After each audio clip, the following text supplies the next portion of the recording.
Video like जरूर कर लीजिए और ऐसे वीडियो लगातार फ्री में पाने के लिए चैनल को तुरंत सब्सक्राइब कर लीजिए और बेल आइकन को जरूर टैप कर लीजिए ताकि आगे भी सारे वीडियो आपको मिलते रहे। यूट्यूब में फॉलो करते हैं तो प्लीज ये वाला फ्री टेलीग्राम चैनल जरूर ज्वाइन कर लीजिएगा। सारे नोटिफिकेशन सारे अपडेट यहीं पे आते हैं, ध्यान रखिए। ऐसा आप सब लोगों को पता है कि यूपी पीसीएस की बात हो गई, आरओ की बात हो गई, किसी भी वनडे एग्जाम की बात हो गई, जो सबसे बेस्ट चैनल है यूट्यूब पर वो है स्टडी फॉर सिविल सर्विसेज। सो अगर आप तैयारी करना चाहते हैं बीपीएससी की, यूपी पीसीएस की, यूपी ट्रिपल एससी की या फिर ईपीएफओ की या फिर यूपीएससी की, तो इन सभी के लिए सबसे बेस्ट कंटेंट जो प्रोवाइड करता है that is study for civil services. अभी 14 मई को आपका एग्जाम है, ठीक है, पीसीएस का। सो मैं आपको सजेस्ट करूंगा आप जितनी जल्दी हो उतनी जल्दी आप हमारे इस पेड कोर्स में एनरोल कराएं। एनरोल कराने के लिए ये जो नंबर आप अपनी स्क्रीन पे देख रहे हैं, इन नंबर पर आप कॉल कर सकते हैं और व्हाट्सएप भी कर सकते हैं, टेलीग्राम, किसी भी माध्यम से आप हमसे जुड़ सकते हैं, कोई भी इशू नहीं है। ये यहाँ पर आपको नंबर्स गिवन करे गए हैं, व्हाट्सएप का नंबर ये गिवन करा गया है, इसके अलावा ये नंबर है, इस पर आप कॉल कर सकते हैं। स्टडी फॉर सिविल सर्विसेज का कोर्स लेने के बाद अभी देखिए तब भी सफिशिएंट टाइम है, जितना आप डिले करेंगे उतना ही मुश्किल हो जाएगी। स्टडी फॉर सिविल सर्विसेज के मटेरियल से अगर आप पढ़ेंगे तो कुछ भी ऐसा है नहीं जो आपके एग्जाम में छूट जाए, आपसे सब कुछ कवर अप हो जाएगा। तो चलिए अब चलते हैं हम अपने आज के टॉपिक पर। इंडियन हिस्ट्री का कंपाइलेशन जो कि स्टडी फॉर सिविल सर्विसेज आप लोगों के लिए लेके आया है, one of the finest material, study material this is for your upcoming exams, चाहे वो पीसीएस हो गए, चाहे आरओ, चाहे बीईओ, हर किसी के लिहाज से यहाँ से बाहर क्वेश्चन आपको शायद ही देखने को मिले, और वो ऐसा क्वेश्चन होगा इनकेस आता भी है तो शायद ही कोई कर पाए, वो मतलब बियॉन्ड स्कोप कह सकते हैं, फिर बियॉन्ड सिलेबस टाइप का कह सकते हैं। तो आप बिल्कुल टेंशन ना ले, एग्जाम क्वालिफाई करना है 150 में से ऑलमोस्ट आपके जो है 140 प्लस के आसपास जो है क्वेश्चंस या आपको स्टडी फॉर सिविल सर्विसेज के मटेरियल से ही मिलते हैं। सो यहाँ पर आप पूरी तरीके से रिलाई कर सकते हैं स्टडी फॉर सिविल सर्विसेज के मटेरियल पर। आप लोगों से एक चीज़ दोबारा मैं बोलना चाहूँगा कि भैया जितनी जल्दी हो उतनी जल्दी आप जो एनरोलमेंट का काम है, यानी कि जो आपको कोर्स परचेज करना है, उसमें आप जल्दी से जल्दी एनरोल कराएं, क्योंकि 14 मई को आपका एग्ज़ाम है और इन सारी चीज़ों को कवर अप करने के लिए आपको टाइम चाहिए। Revision is very necessary. Study for civil services ने अपनी तरफ से बेहतरीन काम करा है आप लोगों के लिए। आपको सिर्फ इतना करना है कि कोर्स में एनरोल करवाना है और मल्टीपल टाइम्स रिवाइज करना है। जो भी स्ट्रेटेजी आपको समझाई जाएगी, बताई जाएगी, उसको फॉलो करना है। यहाँ पर अभी तक जो हमने कवर अप किया था एंशिएंट इंडियन हिस्ट्री में, वो हमने सोर्सेज वगैरह देखे थे, कहाँ से हमें हिस्ट्री के बारे में पता चलता है, हिस्ट्री एग्जैक्टली क्या है और क्या किसने कुछ कहा हिस्ट्री के बारे में, ये सारी चीज़ें हम देख चुके हैं। आज का जो हमारा वीडियो है इसका टॉपिक रहेगा स्टोन एज, यानी कि पाषाण काल। पत्थर के बारे में जैसे ही आप सोचते हैं आपके दिमाग में एक चीज़ ज़रूर आती होगी कि भैया एक ऐसा टाइम होगा जिस टाइम पर लोग रहने के लिए कुछ खाना है तो उसमें किस तरीके से, अगर सपोज जड़ें खोदनी है तो वो खुदाई करने के लिए किसका यूज़ करते होंगे, मेटल तो था नहीं, तो ऑब्वियस सी बात है पत्थर का यूज़ करते होंगे। तो वो पूरा पीरियड जिसमें पत्थर, स्टोन प्रोमिनेंट था, मतलब बिना उसके कुछ भी और काम नहीं हो सकता था। जानवरों को मारना हो, खुदाई करनी हो, रहने के लिए घर बनाना हो, गुफाएं बनानी हो, तो वो सारी चीज़ें सब कुछ स्टोन से ही रिलेटेड थी। सो यहाँ पर जो दिया हुआ है वो पत्थरों के जो औजार थे उसका उपयोग। अब वो उपयोग दो तरीके से, एक इंसान के खाने योग्य जड़ों को खोदने के लिए, दूसरा जब हम देखते हैं कि जानवरों को मारा गया तो जानवरों की खाल उतारनी होगी, तो उस खाल को उतारकर वस्त्र के रूप में यूज़ करने के लिए उन्हें सिलना है, तो सिलने के लिए भी किसका यूज़ होता था, पत्थरों का यूज़ होता था। सो जैसा मैंने अभी आपको बताया कि ये एक ऐसे पीरियड की हम बात कर रहे हैं जिस टाइम पर पत्थर ही सब कुछ था, मतलब बिना पत्थर के लाइफ एक्सपेक्ट नहीं करी जा सकती थी।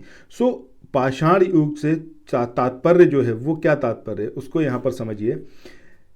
ये एक ऐसे काल की बात हो रही है जब लोग पत्थरों पर आश्रित थे। पत्थर के औजार, पत्थर की गुफा ही उनके जीवन के प्रमुख आधार थे। यह मानव सभ्यता के आरंभिक काल में से एक है जब मानव आज की तरह विकसित नहीं था। यानी कि अगर आज की हम बात करें तो हमारे पास ढेर सारी चीज़ें हैं, हम अलग अलग तरीके के अलग अलग मटेरियल से घर बना सकते हैं। खाने के लिए हमारे पास सब कुछ है, मतलब प्रकृति ने जो कुछ दिया है उसको हम अपनी तरीके से उसको कन्वर्ट करके हम खा सकते हैं। प्रकृति ने हमें बिना भुने हुए फल दिए या बिना भुनी हुई चीज़ें दी, बट हम उसको आग की सहायता से उसको भून के अपनी तरीके से मिर्च मसाला मिला के एकदम बढ़िया से पकवान तैयार कर सकते हैं। बट उस टाइम की बात करें जब कुछ था ही नहीं, हमें कुछ अकल नहीं थी, कुछ ज्ञान नहीं था, ना आग का ज्ञान था, ना पहिए का आविष्कार हुआ था, कुछ भी नहीं था, सिर्फ पत्थर था। सो उस पत्थर का किस तरीके से यूज़ करा गया उसी के बारे में है ये। सो प्रारंभिक जो पूर्ण मानव को क्या बोला जाता था, क्रो मैग्नन बोला जाता था। तो ये काफ़ी इंपॉर्टेंट पॉइंट है, ये आपसे एग्जाम में पूछा जा सकता है, ठीक है। इसके बाद आगे हम बात करें कि इस काल में मानव प्राकृतिक आपदाओं से जूझता रहता था। आज की डेट में आप बात करें तो भैया पहले से ही साइक्लोन वार्निंग सिस्टम है, कब बारिश होगी, कहाँ बारिश होगी, कितनी बारिश होगी, गर्मी कितनी ज़्यादा पड़ने वाली है, या फिर कोल्ड वेव्स कब आने वाली हैं, कैसा मौसम रहने वाला, सब कुछ हमें पता है, हमारे पास वो साइंटिफिक इंस्ट्रूमेंट है, हम सब कुछ जान लेते हैं। बट उस टाइम का क्या, जब ये सब कुछ हमारे पास नहीं था, हम बिल्कुल ही मतलब प्रकृति से एक तरीके से प्रकृति से वो कह सकते हैं हम डरे हुए थे। प्राकृतिक कोई भी आपदा आती थी तो भागते फिरते थे, हमें पूर्व ज्ञान नहीं मिल पाता था, हमें नहीं पता होता था कि क्या कुछ होने वाला है, ठीक है।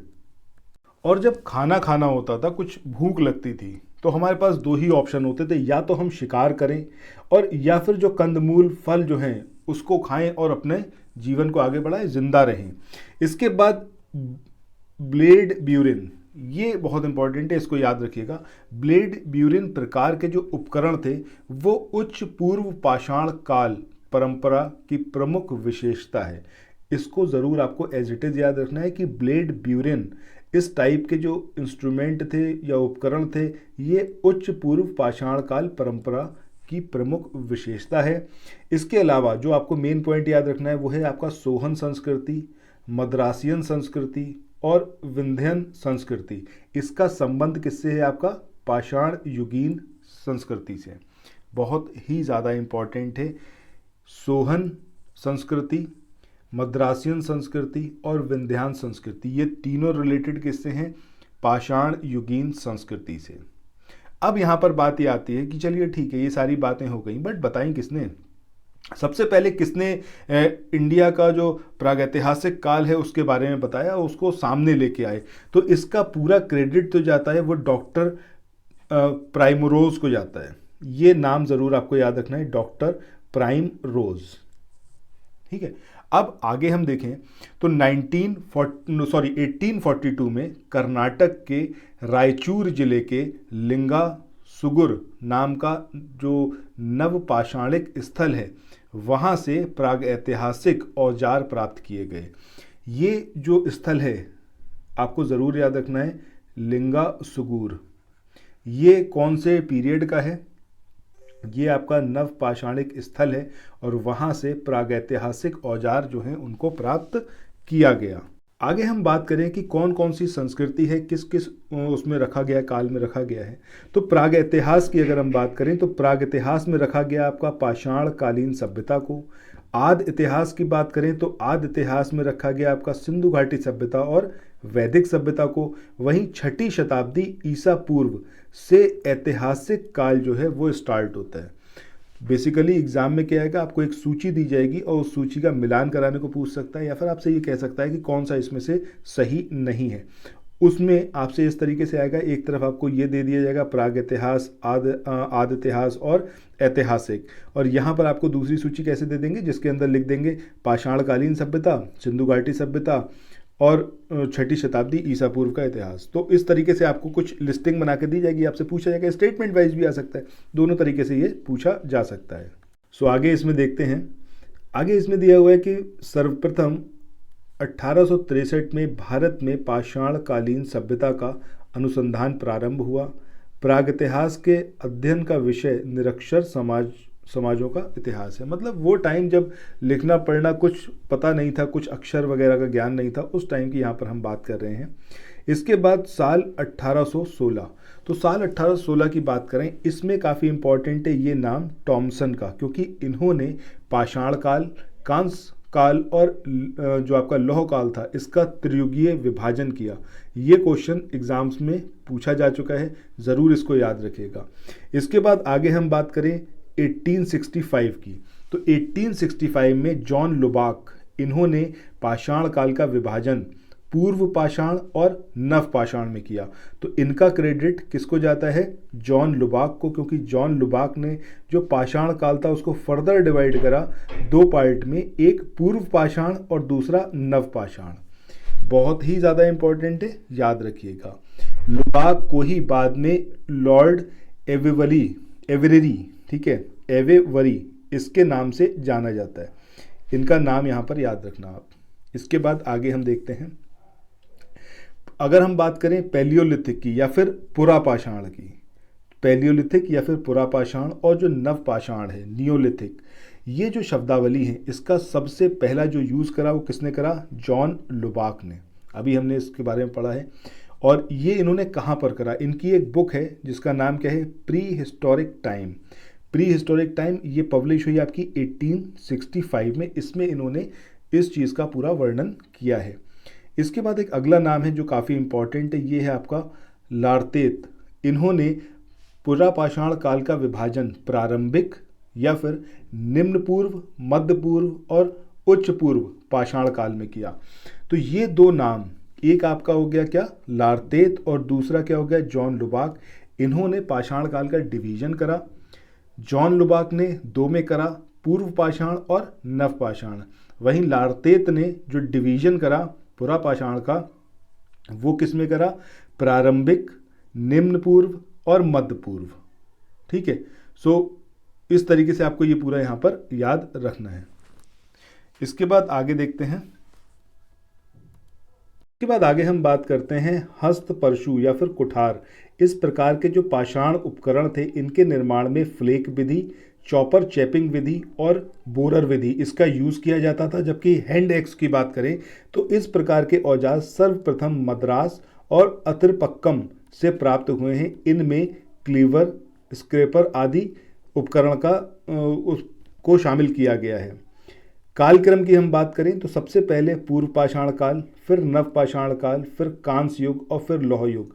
This is very important. यहाँ से क्वेश्चन ज़रूर आपसे पूछा जा सकता है। इसको सीक्वेंस को याद रखना है कि कांस्य युग कब आया है आपका? नव पाषाण के बाद, और कांस्य युग के बाद क्या आया है आपका? लौह युग।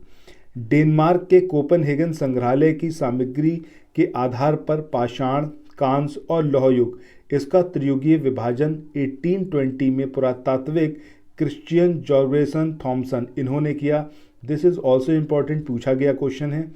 भारतीय पुरातत्ववेत्ता V.S. वांकाकर इन्होंने पहली बार भीमबेटका गुफा को देखा और उसके शैलचित्रों के प्रागैतिहासिक महत्व को खोजा। इसके बाद ये जो आप देख रहे हैं इसको अभी हम पहले भी देख चुके हैं। इसमें प्राग इतिहास में किसको डाला गया है? आपका पाषाण काल को। वहीं आदि इतिहास की बात करें इसमें सैंधव सभ्यता और वैदिक सभ्यता को। ऐतिहासिक युग की बात करें तो ईसा पूर्व 6ठी शताब्दी से आगे इसके अंदर देखते हैं हम। सो यहाँ पर हम बात करते हैं निम्न पूर्व पाषाण युग के उपकरणों को जो है दो वर्गों में विभाजित किया गया है। पहला है आपका चॉपर चॉपिंग और पेबल संस्कृति। ये एशुलियन संस्कृति या फिर हैंड एक्स एवं क्लीवर। तो चॉपर चैपिंग सर्वप्रथम सोहन नदी यहाँ से इसको प्राप्त किया गया, इसलिए इसे सोहन संस्कृति भी कहते हैं। वहीं एशुलियन संस्कृति को हैंड एक्स संस्कृति कहा जाता है। हैंड एक्स को 28 दिसंबर 1864 को प्रोफेसर किंग ने मद्रास के वयवदूर और अतिपक्कम से प्राप्त किया था। चूंकि हैंड एक्स सबसे ज़्यादा मद्रास से प्राप्त हुए इसलिए इसे मद्रासी संस्कृति भी कहा जाता है। सो आपसे एग्जाम में किस तरीके से पूछा जाएगा? आपसे पूछा जाएगा कि मद्रासी संस्कृति से किसका रिलेशन है, तो आपको ये चीज़ यहाँ पर याद रखनी है, हैंड एक्स ज़रूर याद रखिएगा। और इस संस्कृति में क्लीवर, स्क्रैपर और क्रोड ये भी मिलते हैं। भारत में प्राग इतिहास के जनक भूतत्व सर्वेक्षक या फिर जियोलॉजिस्ट रॉबर्ट ब्रूसफुट, इनसे रिलेटेड क्वेश्चन पूछा गया है, याद रखिएगा। रॉबर्ट ब्रूसफुट ने मई 1863 में मद्रास के पलवरम से पाषाण युग के पहले उपकरण को प्राप्त किया जो कि कार्टजाइट या फिर स्फटिक पत्थर से निर्मित था। तो ये पत्थर का आपको यहाँ पर टाइप याद रखना है। आपको ये जियोलॉजिस्ट जो हैं इनका नाम याद रखना है, रॉबर्ट ब्रूसफुट का। ये और कहाँ से इन्होंने प्राप्त किया, ये आपको याद रखना है, मद्रास के पलवरम से। आगे बात करते हैं हम डी टेरा की। तो डी टेरा की हम बात करें तो इनके नेतृत्व में कैम्ब्रिज टीम के एक अभियान ने 1935 में सोहन घाटी, इसमें सबसे महत्वपूर्ण शोध किया। और बेलन घाटी में जो शोध का काम है वो इलाहाबाद यूनिवर्सिटी के जी.आर. शर्मा, ज़रूर इनका नाम याद रखिएगा, जी.आर. शर्मा, इनके निर्देशन में किया गया। और इस घाटी में लगभग 44 पुरातात्विक स्थल पाए गए जो निम्न पुरापाषाण काल से रिलेटेड थे। तो ये आपको ज़रूर याद रखना है कि कौन से काल से रिलेटेड थे, निम्न पुरापाषाण काल से। आगे हम बात करें तो बात होगी आपकी बेलन नदी घाटी या फिर टोंस नदी की जो सहायक नदी है उसके बारे में, कि ये उत्तर प्रदेश के सोनभद्र जिले से निकलकर मिर्जापुर जिले से होते हुए इलाहाबाद जिले में टोंस नदी में मिल जाती है। वेरी इंपॉर्टेंट, ज़रूर इसको आपको याद रखना है। और ये जो नदी क्षेत्र है या फिर ये जो नदी घाटी क्षेत्र है पुरातात्विक खोज के लिए प्रसिद्ध है। इस घाटी को भारतीय प्रागैतिहासिक का टेक्स्ट बुक भी कहा जाता है। इसके बाद आगे हम बात करते हैं उपकरण की। तो उपकरणों के अतिरिक्त जो बेलन के लोहंदा नाला क्षेत्र है, इससे इस काल की अस्थि निर्मित मातृ देवी की एक प्रतिमा मिली जो संप्रति कौशाम्बी संग्रहालय में सुरक्षित है। इन उपकरणों का निर्माण कार्टजाइट पत्थरों से किया गया है। ये सारे पॉइंट आपको यहाँ पर याद रखने हैं। तो अगला जो इम्पोर्टेंट पॉइंट है वो है आपका मध्य पुरापाषाण काल की पट्टिकाओं की प्रचुरता के कारण इसे जो है फलक संस्कृति भी कहा जाता था। और सिंघावल निम्न पूर्व पाषाण संस्कृति का एक पुरास्थल है। तो आपसे ये ज़रूर एग्जाम में पूछा जा सकता है कि ये किससे रिलेटेड है, ये जो साइट है सिंघावल कहाँ पर है, ये आपको याद रखना है, मध्य प्रदेश में है। कौन से काल की है, तो निम्न पूर्व पाषाण संस्कृति का एक ये पुरास्थल है। ये दोनों बातें आपको याद रखनी है, ठीक है। सो इसके साथ ही इस वाले वीडियो को यहाँ पर एंड कर रहे हैं। नेक्स्ट वीडियो जो आएगा उसमें हम आगे देखेंगे किसके बारे में, पुरापाषाण या फिर पैलियोलिथिक। तो पैलियोलिथिक, नियोलिथिक, इस सब को हम देखेंगे नेक्स्ट जो हमारा वीडियो आएगा उसमें। तो चैनल पर बने रहिएगा, चैनल सब्सक्राइब करिए और नोटिफिकेशन बेल के आइकन को ज़रूर प्रेस करिए। और अगर आप कैपेबल हैं और आप ज्वाइन कर सकते हैं, एनरोल करवा सकते हैं स्टडी फॉर सिविल सर्विसेज के पीसीएस के जो इनिशिएटिव है या फिर आरओ का है, जो फिर बीईओ का है, उस ग्रुप में ऐड होने के लिए, उस पेड ग्रुप में ऐड होने के लिए आप तुरंत हमें कॉल कर सकते हैं, व्हाट्सएप कर सकते हैं और अपनी सीट वहाँ पर बुक करा सकते हैं। Thank you so much.